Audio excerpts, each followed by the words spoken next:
Good morning. The Secretary General will start with the introduction to the annual report, and then, as usual, he'll be very happy to take your questions. Secretary General. So, good morning and welcome. Welcome to the launch of my annual report for 2015. Last year showed how insecurity abroad can directly affect our security at home.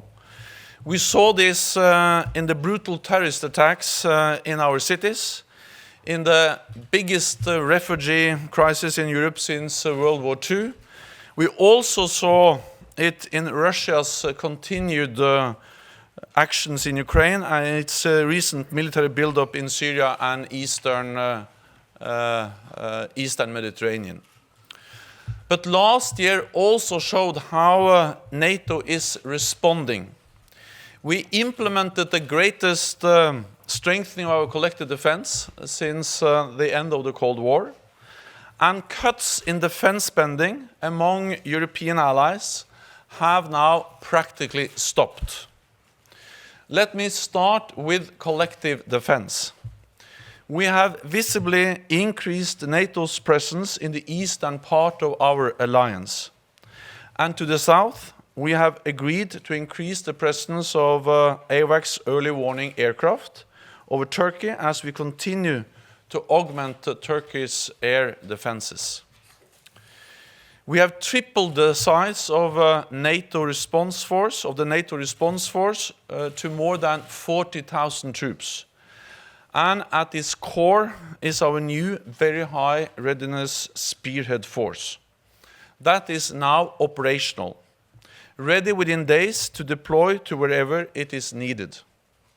I was really impressed when I saw it in action at its first deployment exercise in Poland. We are also establishing 8 force integration units, or small headquarters, in the eastern part of our alliance. They support planning, training, and reinforcements if needed. To combat hybrid warfare, we are improving our intelligence and early warning, speeding up our decision-making and enhancing our cyber defenses. Last year, we conducted around 300 allied exercises, including the largest and most complex one in over a decade. With over 36,000 troops, 140 aircraft, and 60 ships from over 30 different nations. Exercise Trident Juncture took place in Spain, Portugal, and Italy. A tremendous display of our capabilities and of allies' ability to work together. We will continue to step up our exercises this year, and we will remain transparent in what we do. As you can see from the exercise schedule we have posted online.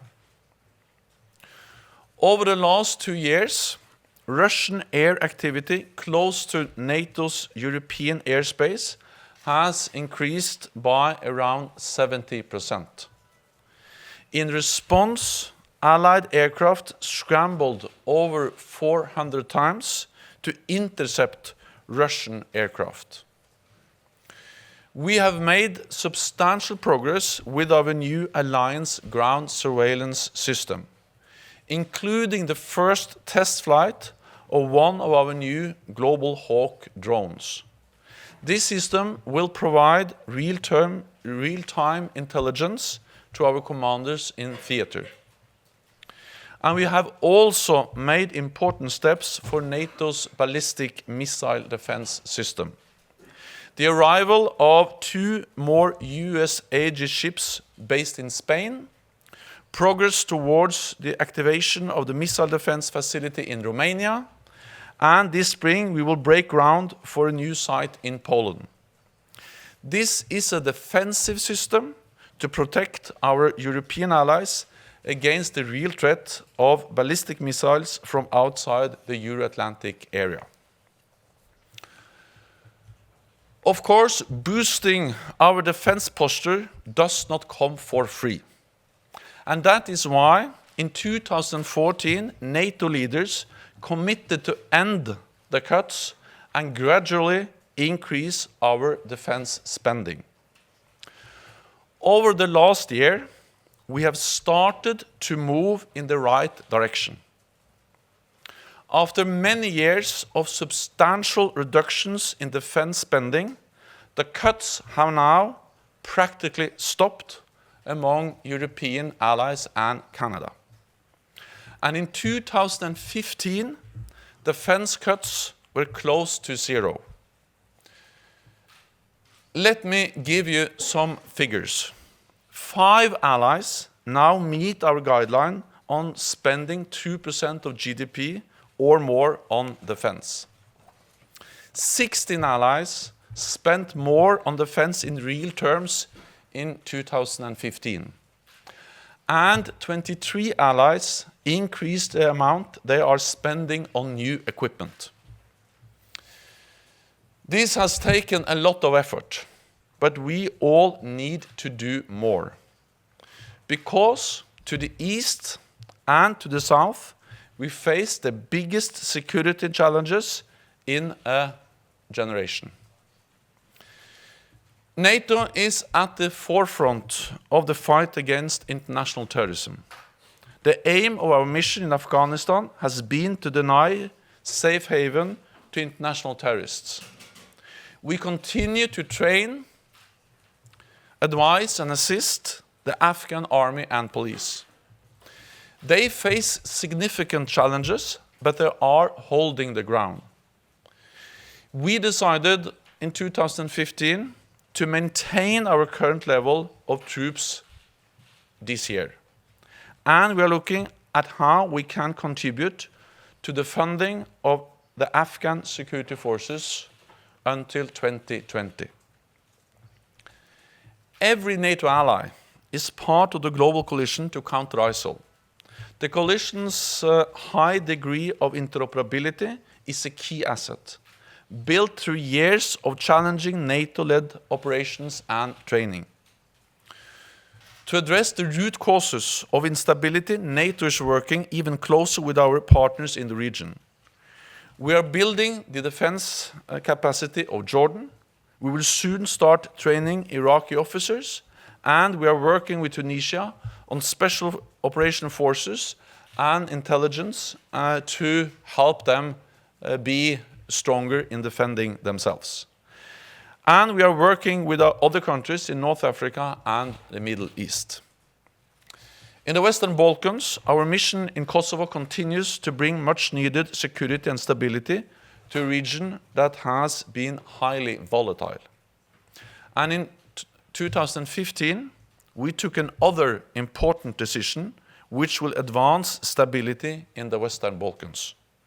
We formally invited Montenegro to begin talks to become the 29th member of NATO. And accession negotiations will begin in mid-February. In the East, we continue to support Ukraine, Georgia, and Moldova to better resist outside pressure. We will help them in different ways to build their defense capacity, modernize their institutions, and strengthen their reforms. In less than 6 months from now, Allied leaders will meet at our summit in Warsaw. We will take the next steps to strengthen our defense and deterrence. We will decide on the right balance between a forward presence in the East and our ability to reinforce. We will address the crisis to the South and the support we provide to our partners. And we will review the progress we have made on defense spending. Over the last years, our world has become more dangerous and more unpredictable. But NATO is adapting to keep our nations safe.